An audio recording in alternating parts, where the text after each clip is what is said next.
A further anomaly with the three pasukim comes to light when we analyze the three verbs that are used. Firstly, we have VaYIKACH, to take, used in connection to Korach. The second, VaYakumu, plural, to rise up, applying to Korach, Datan, Aviram, and On. And the third, VaYikahalu, to congregate, which would include the previous four, plus the group of 250. The problem lies with the phrase VaYikach Korach, in that there is no object upon which the verb VaYikach can be applied. VaYakumu has Lifnei Moshe, VaYikahalu has Al Moshe v'Al Aharon, VaYikach has nothing. This possibly is the Pshuta Shel Mikra difficulty addressed by Rashi, for which he offers two options. Option number one, VaYikach refers to himself. He, Korach, took himself away, removed himself from Klal Yisrael. Rather than remaining part of, he distanced himself from everybody else in order to define his own identity, from which he was then able to mount a challenge regarding the Kahuna. Rashi's second option relates to the thesis of Pitui, presenting a verbal argument to convince another person to do something that he or she would otherwise not do. In the words of Rashi, Mashach Roshei Sanhedrat Shebahem B'Devarim.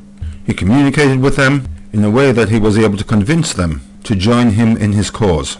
The basis for this alternative reading for the word VaYikach is provided by Rashi, where he links this statement of VaYikach Korach to an expression used in Bamidbar Chaf, where Moshe is given instructions regarding preparing Aharon to die. The terminology used is Kach et Aharon, and is understood midrashically to imply that Moshe was to speak to Aharon and make him realize that now was the time, his good health notwithstanding, for him to climb Hor Hahar and die. The other is a pasuk in Hosea read as part of the Haftarah to Shabbat Shuvah, K'chu imachem dvarim v'shuvu el Hashem.